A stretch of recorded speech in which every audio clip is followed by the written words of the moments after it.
성삼위일체 하나님의 아버지의 은혜와 평강이 함께 하시기를 주의 이름으로 기원드립니다.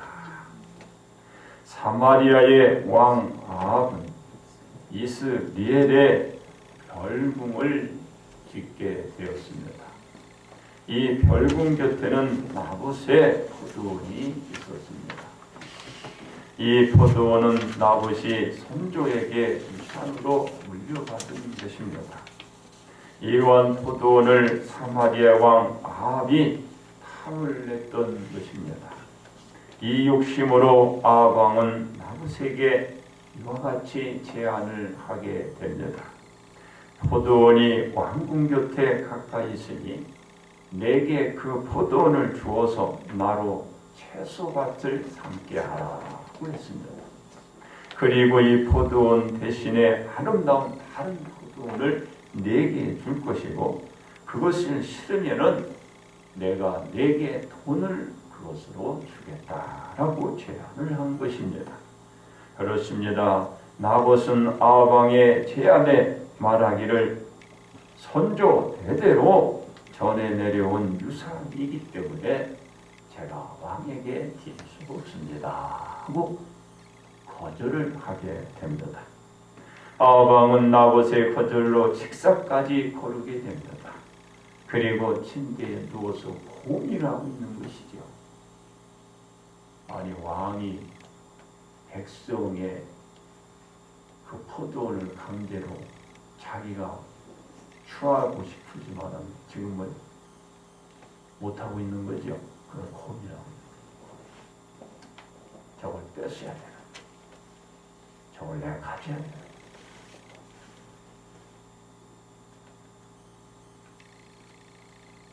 이러면 안 되겠죠. 왕이 이 사실을 안 이세벨이 나봇의 포도원을 갈취하기 위한 생활상이 드러나게 됩니다. 그러므로 생활상에 따른 탈이란 제목으로 여러분들과 함께 은혜를 나누고자 합니다. 첫째로 잘못된 생활로 인한 저주입니다. 아합 왕의 아내였던 이세벨이 근심하며 먹지도 않는 왕의 문제를 해결하기 위하여 악한 계획을 세우는 겁니다. 이세벨의 계획은 거짓된 음모였습니다. 이 음모는 나봇의 포도원을 갈취하고자 하는 계획을 만들어가는 것입니다. 즉 이스라엘 성읍에 사는 장로와 귀족들이 이세벨의 음모대로 나봇이 하나님과 왕을 저주하였다는 죄명으로 죄를 물어서 돌로 쳐 나봇을 죽이고 포도원을 뺏는 것입니다. 너무 악하잖아요. 이스라엘 성읍에 사는 장로와 귀족들은 이세벨의 지시대로 나봇을 죄인으로 만들기 위해서 짜여진 각본대로 거룩한 척하면서 위장을 하고 금식을 또 선포해요. 우리가 오늘 예배를 드리고 있지만 진정 예수님의 그의 분에 대한 믿음이 있어요. 그분에 대한 믿음을 가지고 그분이 이 죄인을 오셔서 십자가에 달려 죽어가셨구나. 내가 그것을 믿음으로 하나님의 값없는 은혜로 나를 구원해서 그분의 자녀로 삼아주셨구나. 그 믿음으로 오늘 이 시간에 여러분이 예배를 하나님 앞에 올려요. 말씀을 듣고 기도해요. 그 믿음 없이 오늘 형식적으로 한다면 똑같이 사람을 죽이고자 각본을 세워놓고 거룩한 쪽 금식을 선포하고 여호와를 찬양합니다. 그런 사람이 되면 안 돼요. 진정으로 내가 주님의 자녀다. 그 의무를 다하기 위해서 오늘도 주님 앞에 나와 이 예배로 영광을 올려드리는 그 믿음이 있어야 돼요. 변화해야 되고 바뀌어야 돼요. 사람을 죽이고자 하는 계획을 세워놓고 거룩한 저 금식을 선포하고 이러면 안 돼. 그리고 그 나봇을 백성들이 잘 보이는 곳에 앉히게 됩니다. 이 재판을 낙한 자들이 당시 권력을 잡은 왕의 아내였던 이세벨 왕비에게 빌붙어 안쳐가는 그들이 자신의 지위나 직위를 유지하기 위해서 이세벨이 지시한 꿈모대로 이 악한 자들이 재판을 진행하고 있는 거예요.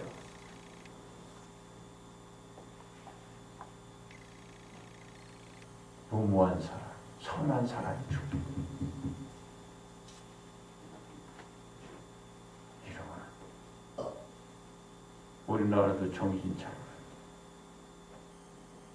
대법관의 법관 장관은 회개야. 검찰총장도 회개야. 그런 사람도 있으니까 이 나라가 이렇게 어렵고 힘든 거야. 이 판사나 검사나 이 경찰들은요, 부패에 가담되면 아예 무기징역이나 아예 사형을 쳐야 강력한 법이 필요해요. 왜 그러지요? 사람들에게 신상에 치명적인 해를 입힐 수 있습니다. 그런 유치에 있기 때문에 경찰이나 검사나 판사들에게 이런 부패에 가담되어 있는 사람은 무기징역, 사형, 양형을 정해야 돼요. 저는요, 이제 그런 글을 많이 쓰라고. 그래서 경찰이 바로 서야 되고, 판사가 바로 서야 되고, 검사가 바로 서야 되고. 이 우리나라 지금 이 문제도 쉽게 해결할 수 있는 건데 못하잖아요. 이런 사람들이 재판을 지휘하고 있는 거예요. 이와 같이 계획한 대로 나봇이 하나님과 왕을 저주하였다라는 증언을 두 불량자를 재판장 앞에 세웁니다.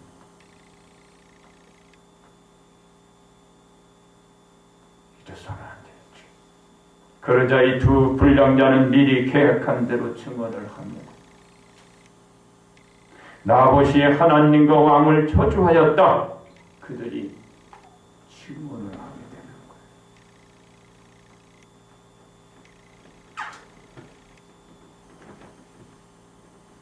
거예요. 이 불량자가 증언한 말이 왜 중요하느냐? 그걸 알아야 돼요. 레위기 24장 16절에 여호와의 이름을 모독하면 그를 반드시 죽일지 온 회중이 그를 돌로 칠 것이니라 규정하고 있어요. 이게 법이에요. 출애굽기 22장 28절에 너는 재판장을 모독하지만 백성의 지도자를 저주하지 말지니라. 이것이 법으로 규정하고 있기 때문에 두 불량자의 증언이 중요한 겁니다. 뭐라고 그랬죠? 하나님과 왕을 저주하였다 그러면 나봇은요 돌팽에 맞아 죽어야 되는 거. 거짓으로 음모를. 이 소리를 듣는 그 모여든 회중들은 법률의 원리에 따라서 불량자의 증언에 의하여 나봇은 온 회중들의 돌에 맞아 죽고 내동비리 치고 아까 뭐라 그랬어요? 들의 들개가 그 피를 빨아먹는 처참한 죽음을 당하고 마는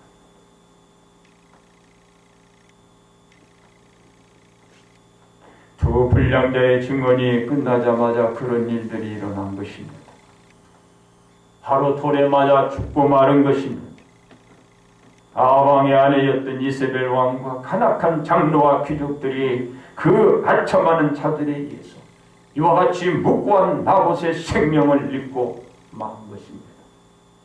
이 장로와 귀족들은 악한 권력을 쥘 그 불의한 세력과 이세벨 왕비와 손을 잡고 이 악한 재판을 해서 나봇을 죽이고 마는 것입니다. 그리고 이 간악한 장로와 귀족들은 이세벨 왕비에게 보고를 하게 됩니다. 나봇이 돌에 맞아 죽었습니다. 이 보고를 들은 이세벨 왕비는 근심하며 식사도 하지 않고 있던 아방에게 찾아갑니다. 그에게 가서 나봇의 포도원을 취할 것을 왕에게 이세벨 왕비가 말하자 침대에 누워서 먹지도 않고 고민하고 있던 이 아방은 펄떡 일어나는 거죠. 왜 그래요? 나봇의 포도원을 차지하기 위해서 시르마트 그 왕이 갔던 줄. 이제 내가 그 포도원을 가질 수 있겠구나. 일어난 것입니다. 그리고 그것을 이제 가지러 포도원으로 내려가게 됩니다. 그렇습니다. 그러나 이 모든 일들을 누가 알고 있었나요? 하나님이 알고 계셨던 것입니다. 이러한 일들을 아신 하나님은 하나님의 종 디셉 사람 엘리야 그게 찾아와 엘리야를 부릅니다. 무슨 말씀을 엘리야에게 하셨나요? 오늘 열왕기상 21장 18절에 19절의 말씀이 너는 일어나 내려가서 사마리아에 있는 이스라엘의 아합 왕을 만나라. 그가 나봇의 포도원을 차지하러 그리로 내려가나니 너는 그에게 이렇게 말하라. 여호와의 말씀이 네가 죽이고 또 빼앗느냐고 하셨다라고. 그에게 이르기를 여호와의 말씀이 개들이 나봇의 피를 핥은 곳에서 개들이 네 피, 곧 내 몸의 피도 핥을 것이라고 엘리야에게 말해주며 말하는 것입니다. 바로 아합과 이세벨 왕비에게 하나님이 저주의 말을 해주신 거예요. 잘못된 생활로 인해서 하나님으로부터 저들은 저주의 예언을 듣게 된 것입니다. 두 번째로 올바른 생활로 인한 축복인 것입니다. 아합 왕은 그토록 갖고 싶었던 나봇의 포도원을 가지게 되었지만 하나님으로부터 감당할 수 없는 말씀을 듣게 되었던 것입니다. 나봇의 포도원을 가짐으로 아합 왕에게 저주가 내려지고 만 것입니다. 이 저주로 하여금 아합 왕은 이제 자신의 옷을 찢게 됩니다. 그리고 굵은 배로 몸을 동이고 그리고 저는 금식을 하고 굵은 배에 누우며 풀이 주고 다니고 이 무슨 소용이지? 사람들은 꼭 죄를 지면 울거나 우는 척하고 울먹거리고 눈물이 글썽글썽 이건 다 죄죠. 근데 하나님은요 아합의 이 행위를 은혜를 베풀었어요.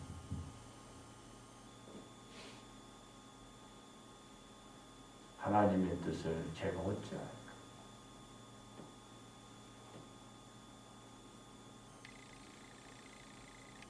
잘못된 생활로 말미암아 아합과 이세벨 왕비가 그 행위라도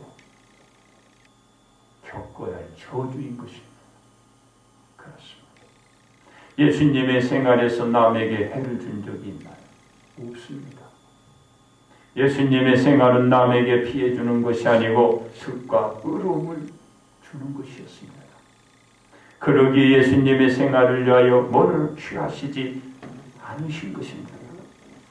취하기보다는 우리 예수님은 내어주는 생활이 예수님의 본 생활이었습니다. 수중에 아무것도 지니지 않았습니다.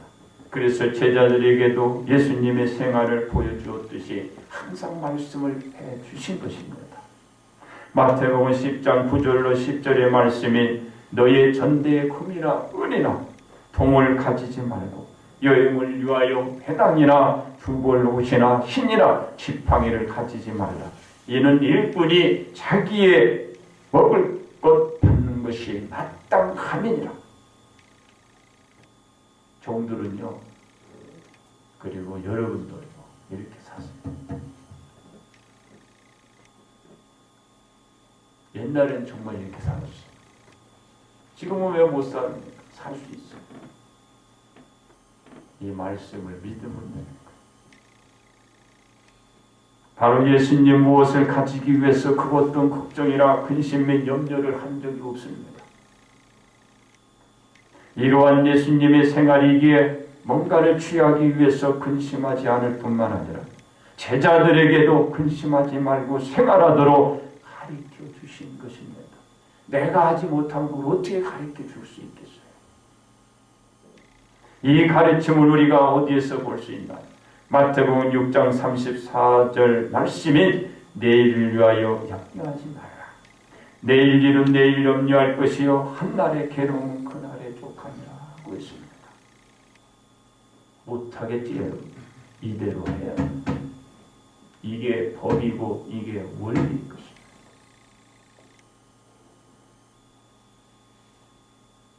이와 같이 예수님은 생활을 하시고 제자들에게도 같은 생활을 가르쳐 주셨습니다. 그러면서 예수님께 주어진 사역을 감당하시는 그 생활을 하신 것입니다. 이 생활로 인하여 예수님은 가는 곳마다 환영을 받지 못했습니다. 적이 많았습니다. 핍박하는 자가 많았습니다. 압박하고 위험을 주는 자가 많았습니다. 더욱이 예수님의 고향에서는 더 심했습니다. 그래서 예수님이 누가복음 4장 24절에서 선지자가 고향에서는 환영을 받는 자가 없느니라 말씀하고 있는 것입니다. 이 생활에서 예수님의 사역은 지속되었습니다. 예수님의 사역 생활을 막기 위해서 대제사장 및 서기관과 바리새인 등은 갖은 협박을 하고 예수님께 나왔습니다. 이 유업에도 예수님의 사역 생활은 그치지 않았고 복음은 주변으로 더욱더 확대해 나간 것입니다. 그러자 예수님을 위협했던 사람들은 계획들을 바꾸어서 이제는 무엇을 합니까? 예수님을 죽이기로 의무하는 것이에요.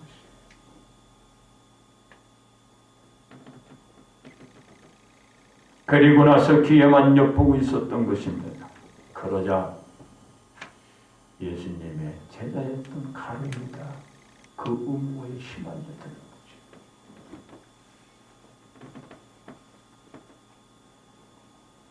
그 가룟유다에게는 사단이 들어가서 사단이 들어가니까 역사가 나타납니다. 이러한 상황 속에서도 예수님의 사역 생활은 어떻게 된다? 계속 진행되었다라는 것입니다. 그렇습니다.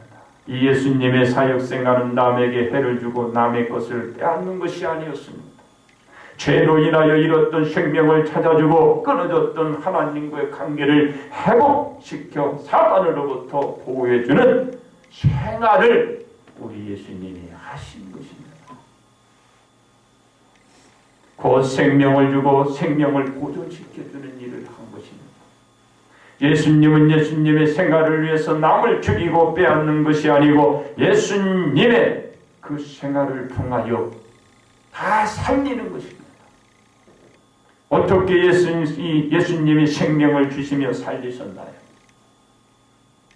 예수님은 골고다 언덕 위에서 십자가에 못 박혀 달리심으로 말미암아 죽으심으로 인해서 믿는 모든 인류에게 생명을 안겨주시고 그 생명들을 살리게 되는 것입니다. 그렇습니다. 예수님의 사역생활이 옳고 바르기 때문에 어떻게 됐나요? 예수님이 짊어진 십자가 사건에 대한 그 생활을 믿는 자에게 저들은 구원을 받게 되었고, 이 생활을 하신 예수님은 바로 축복이 된 것입니다. 저주와 축복이 이렇게 달라요. 세 번째, 생활로 인해 받는 축복인 것입니다. 아합과 이세벨이 한 나라의 왕이자 왕비이지만 자신들의 생활로 인해서 백성들에게 해를 끼쳐서는 안 되는 것입니다. 그런데 아합 왕이나 이세벨 왕비는 자신들의 탐욕을 채우기 위해서 악한 생각을 품고 간악한 행동을 했습니다. 이 두 사람들의 잘못된 생활로 말미암아 거룩한 나봇이 희생당하고 만 것입니다. 자신들의 탐심으로 빚어지고 만 것입니다. 이것은 주어진 지위와 직무의 힘을 이용한 사악한 일을 하는데 사용했기 때문에 그 착한 나봇이 죽은 거고, 그로 인하여 저들은 저주를 받은 것입니다. 그렇습니다. 예수님의 사역생활은 사람들에게 고통과 슬픔을 준 것이 아니었습니다. 온 인류에게 편안과 기쁨을 주신 것입니다. 즉 만왕의 왕이신 예수님의 힘은 남을 해하고 죽이는 데 사용한 것이 아니고 죽어있고 죽은 저들 그 많은 사람들을 고치시고 살리는 데 예수님이 힘을 사용하시고, 그래서 예수님은 하나님 곁에 있게 되는 복이 되시고 온 인류로부터 지금도 칭송을 듣게 되고 그는 복이 되실 것입니다.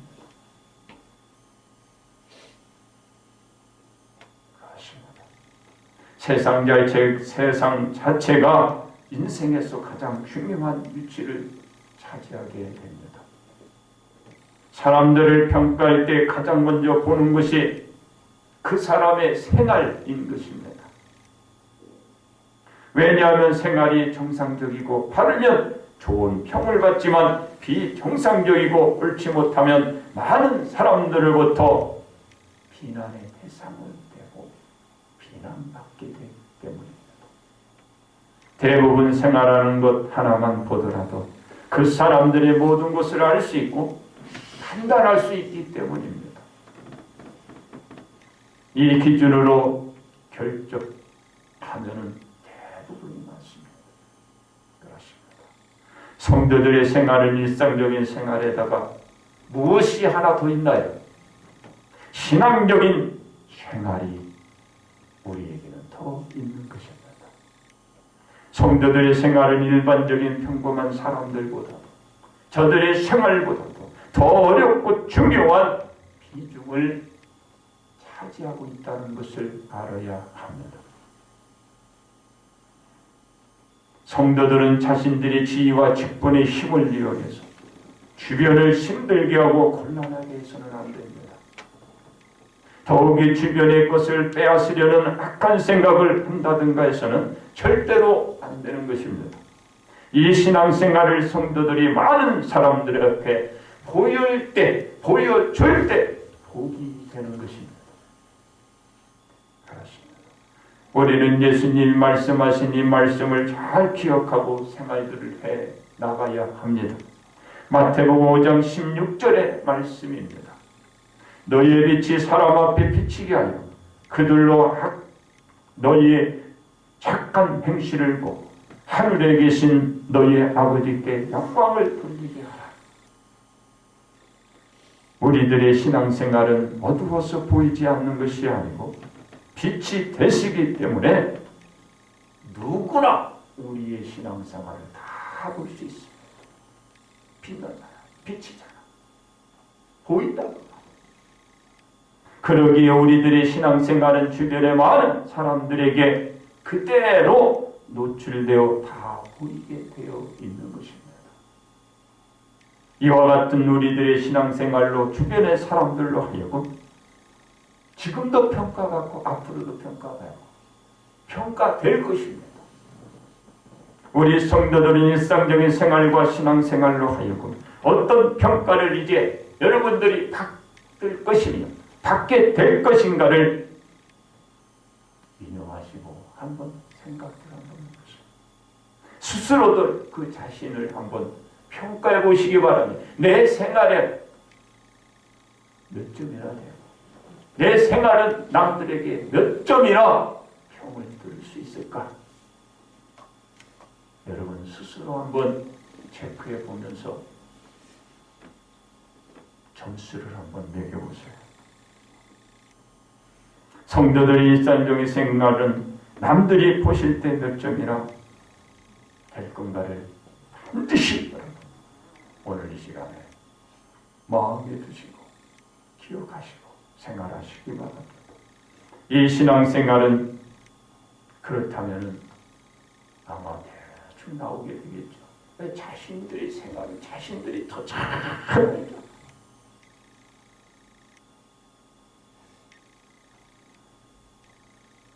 이번 기회에 우리 성도들은 자신의 일상적인 생활과 신앙생활에 대해서 정말 한번 체크해 보시고 나은 방향으로 나아가시기를 주의 이름으로 축원드립니다.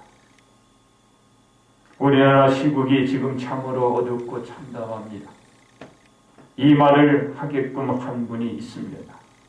바로 박근혜 대통령입니다. 박근혜 대통령 그 자신은 이렇게 얘기합니다. 참담하다는 말을 썼어요.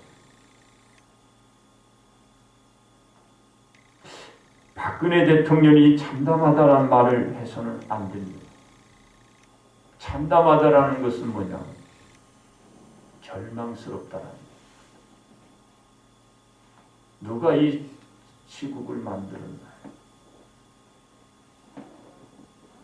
본인이 장군이기 때문에 이 말을 쓴 건 아니에요. 이게 이 말을 쓴다는 것은 일침이 없고 반성이 없는 거예요. 이 말은 누가 하는 거예요? 우리가 써야 돼요.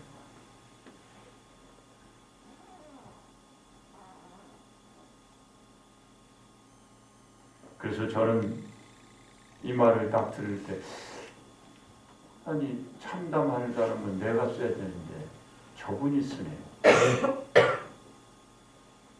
이 말을 잘해야 돼요. 미국에서도요 이런 발견이 있었어요. 다른 지도자가 이 나라를 이끌어도 한미 동맹은 변함없다. 그건 뭡니까? 미국에서 하야를 간접적으로 촉구한 말이에요. 이 말을 지금 우리나라가 누가 알고 있는지 모르겠지만 하야를 촉구한 말입니다. 대변이 그렇게 얘기했어요. 다른 지도자가 이끌어도 한미 동맹은 굳건하다. 그건 뭐 하야를 인정을 하는 이 참담하다란 말은 할 사람은 국민이어야 하는 것이죠. 이유는 박근혜 대통령의 생활과 신앙생활에서 그 자신이 정말 그걸로 통하여 참담함을 느껴야 하는 것입니다. 국민이 위임한 권력을 박근혜 대통령과 자신의 주변에 있는 지인들이 바로 최순실들과 같은 사람들과 악용했기 때문에 이런 일들이 일어나는 거예요. 박근혜 대통령 유임한 권력을 남용해서 국가의 헌법과 법률을 문랑케 했고 기업을 압박하는 도구로 사용해 국민의 재산을 마음대로 휘두르고 빼앗고 그 직위를 남용해서 간섭했고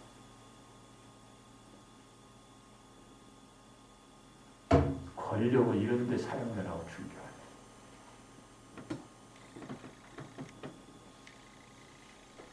이거는 복을 받을 수 없게 되는 것입니다. 그래서 제가 지난주에도 얘기했지만 내란죄. 국헌 문란은 내란죄. 헌법과 법률을 저들은 문란시켰어요. 이 내란이에요. 근데 지금 검찰에서 가벼운 제명으로 지금 기소들 하고 이거는요 역사의 심판을 받게 될 겁니다. 이래서 물론 우리 형법 제90조에 쭉 보고 92조에 보면요 나와 있어요. 제가 지금 말하는 것은요 여러분 우리 법률 조항을 들어서 얘기해 드리는 거예요. 내란죄로 다스려야죠. 기소해가지고 수사해야죠. 자, 권력을 주면은 바르게 사용해야 됩니다. 그러므로 우리는 우리의 일상적 생활과 신앙생활로 인하여 우리는 축복을 받아야 하는 것입니다. 결론 말씀을 드립니다. 아방은 왕비인 이세벨로 하여금 자신이 갖고 싶은 나봇의 포도원을 수중에 넣게 되었지만 그것이 축복이 되었나요? 저들은 그 권력을 남용하여 백성을 죽이고 백성 것을 빼앗아서 저 아방과 이세벨 왕비는 저주를 받고 마른 것입니다. 왜냐하면 하나님이 이세벨의 음모를 아셨기 때문인데 여러분 영원히 감춰지는 건 없어요. 완전 범죄는 없는 것입니다. 숨기고 덮고 가려고 했지만 안 되잖아요. 그런 생활은 절대로 축복이 아니라 저주뿐이 받을 수가 없어요. 우리는 우리에게 주어진 모든 것으로 남을 해하거나 남의 것을 갈취하는 일에 생활을 해서는 절대로 안 되는 것입니다. 왜 그런가? 우리 안에 예수님이 계시기 때문입니다. 또한 성령님의 인도를 받고 있기 때문입니다. 이 모든 것을 누가 보시고 있나요? 하나님이 하시고 하나님이 보시고 하나님이 역사하기 때문에 두려워해야 하는 것입니다. 그러기에 우리는 일상적인 생활과 신앙적인 생활이 하나님으로부터 내려오는 축복받는 신앙생활, 바로 생활상이 되시기를 주님의 이름으로 축복합니다.